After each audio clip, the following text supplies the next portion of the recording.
दोस्तों, भारत की जनता बेमिसाल है।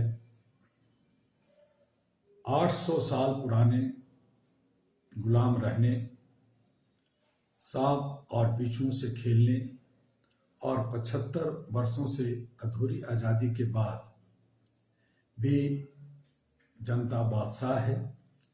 आज़ाद भारत में जनसेवक मौज मज़ा और मस्ती में चूर हैं, तो दूसरी तरफ जनता की एक ही सोच है, आग लगे बस्ती में मैनू क्या मेरा क्या। ऐसी सोच लेकर जनता जी रही है। जिस गणतंत्र एवं स्वतंत्र दिवस को मनाने का पूरा हक जनता को है, उसे जनता के सेवक जनता के पैसों से धूमधाम से मनाते हैं। एक तरफ विधायिका, न्यायपालिका, कार्यपालिका, मीडिया अपने को जनता का सेवक कहती है, दूसरी तरफ अपना मालिकाना हक समझकर जनता का शोषण व दोहन करती है। जनता को धर्म, कर्म, जात, ऊंच नीच, आरक्षण वरक्षण, मुफ्तखोरी के मकड़ जाल में फंसाकर अपना उल्लू सीधा करती रहती है।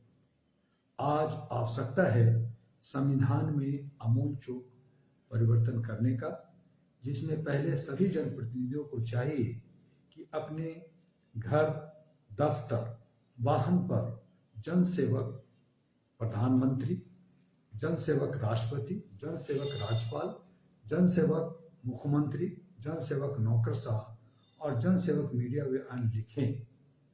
उसके बाद चुनाव में जो संवैधानिक पद पर बैठे हैं, उन्हें पार्टी के बैनर पर चुनाव प्रचार नहीं करने के नियम तय हों और इससे पहले भारत की आत्मा यानी एक राष्ट्रभाषा की घोषणा होनी चाहिए। सभी जन नेता अपने कार्यों का सालाना रिपोर्ट जनता के सामने रखने का दायित्व समझें।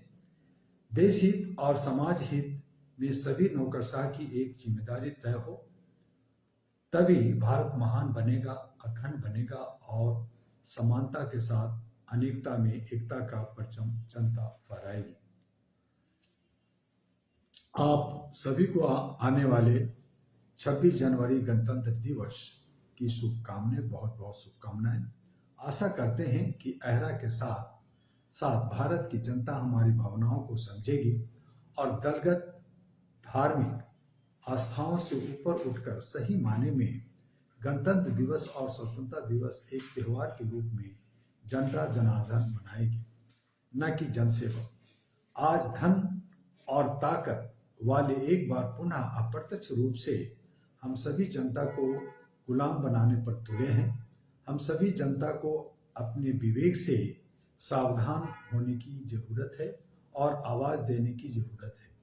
आज अगर हम और आप आवाज देने में चूक गए तो सदियों आने वाली पीढ़ी गूंगी, बहरी और अपंगता में जीने को विवश होगी। 75 वर्ष की आज़ादी और 73 वर्ष की संविधान वर्षगांठ तभी सही माने में सही होगी जब समय की मांग को देखते हुए और भविष्य को ध्यान में रखते हुए संविधान में आमूल-चूल परिवर्तन हो।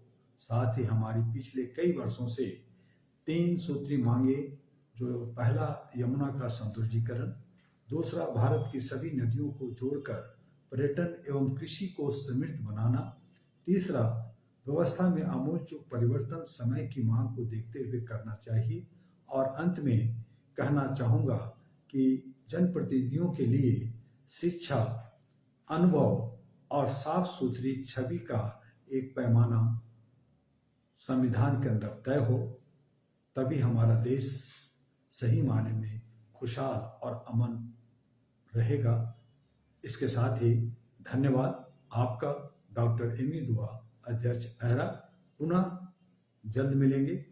नमस्कार, जय हिंद।